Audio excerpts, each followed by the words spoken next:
போதைப் பொருட்களுடன் சிக்கிய லொரியில் நவீன துப்பாக்கிகள். மொரட்டுவையில் நிர்வாண நிலையில் கரையொதுங்கிய சடலம். பாதாள உலக தலைவரின் கொலை வழக்கில் சிக்கிய அரசியல்வாதி. விசாரணைகளில் அதிர்ச்சி தகவல். 20 வருடங்களாக ஏமாற்றிய வைத்தியர் கைது. கட்டுநாயக்க விமான நிலையத்தில் கடும் நெருக்கடியை எதிர்கொள்ளும் பயணிகள். 36 மணி நேரம் மூடப்படவுள்ள ஹாங்காங் விமான நிலையம். தங்காலை பகுதியில் சுமார் 200 கிலோ ஐஸ் மற்றும் ஹெரோயின் போதைப் பொருட்களை ஏற்றி சென்ற போது சுற்றி வளைக்கப்பட்ட லொரியிலிருந்து 4 நவீன துப்பாக்கிகளை போலீசார் மீட்டுள்ளனர். இன்று காலை குறித்த லொரியை சோதனை செய்ய போது இந்த போதைப் பொருட்கள் கண்டுபிடிக்கப்பட்டுள்ளன.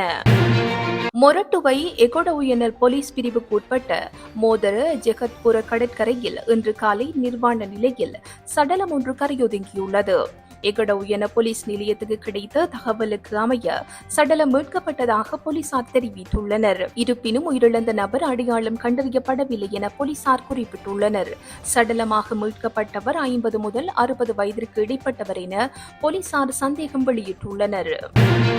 SF லொகா எனப்படும் பாதாள உலக தலைவரின் கொலையில் ஐக்கிய தேசிய கட்சியின் முன்னாள் நாடாளுமன்ற உறுப்பினர் ஒருவருக்கும் முன்னாள் காவல்துறை உயர் அதிகாரியொருவருக்கும் தொடர்பிருப்பது கண்டறியப்பட்டுள்ளது. முன்னாள் நாடாளுமன்ற உறுப்பினர் உத்திக பிரேமரத்ன கார் மீதான துப்பாக்கி சூட்டில் கைது செய்யப்பட்ட பெட்டா என்ற நபர் வழங்கிய வாக்குமூலத்தில் இந்த விடயம் தெரிய வந்துள்ளதாக கூறப்படுகிறது.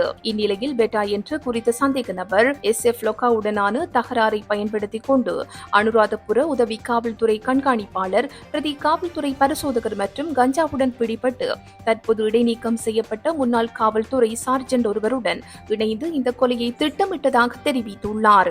குறித்து கொலை திட்டத்திற்காக ஐக்கிய தேசிய கட்சியின் நாடாளுமன்ற உறுப்பினர் ஒருவருக்கு சொந்தமானதாக கூறப்படும் ஒரு நிலத்துக்கு சென்று T56 ஆயுதமும் 4 தோட்டாக்களும் வழங்கப்பட்டு சம்பந்தப்பட்ட காவல்துறை அதிகாரியால் சந்தேக நபருக்கு பயிற்சி அளிக்கப்பட்டதாகவும் தெரிவிக்கப்பட்டுள்ளது. அதனைத் தொடர்ந்து ஆகஸ்ட் 5, 2020 அன்று சந்தேக நபரான பெட்டா சம்பந்தப்பட்ட காவல்துறை சார்ஜென்டுடன் சேர்ந்து SF லொகாவின் காரை மோட்டார் சைக்கிளில் துரத்தி சென்று சுட்டுக் கொன்றதாக அவர் வாக்குமூலத்தில் தெரிவித்துள்ளார்.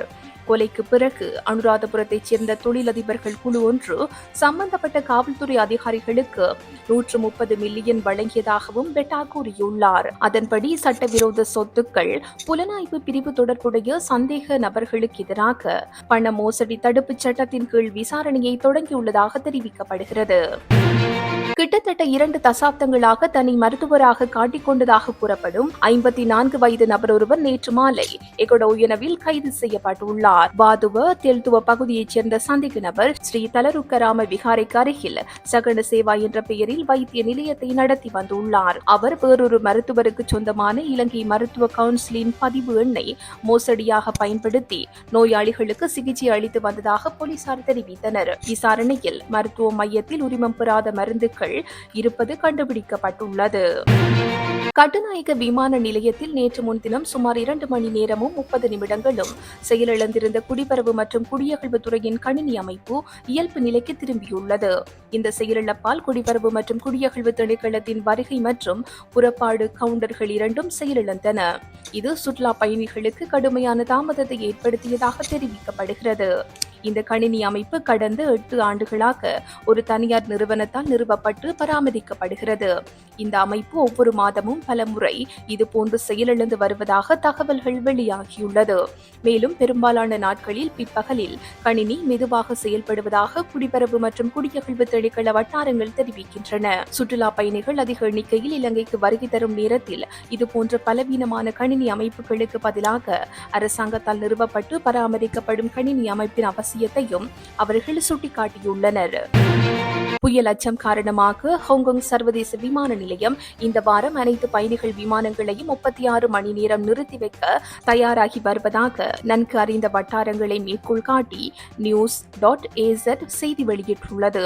சக்தி வாய்ந்த புயல் நெருங்கி வருவதால் உள்ளூர் நேரப்படி செவ்வாய்க்கிழமை மாலை 6 மணி முதல் வியாழக்கிழமை காலை 6 மணி வரை அனைத்து விமானங்களையும் நிறுத்தி வைப்பது குறித்து அதிகாரிகள் பரிசீலித்து வருவதாக பெயர் குறிப்பிட விரும்பாத அதிகாரிகள் தெரிவித்தனர்.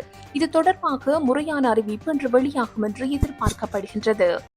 இத்துடன் இன்றைய பிரதான செய்திகள் நிறைவு பெறுகின்றன. உச்சி மீது வானிடிந்து வீழுகின்ற போதிலும் அச்சமில்லை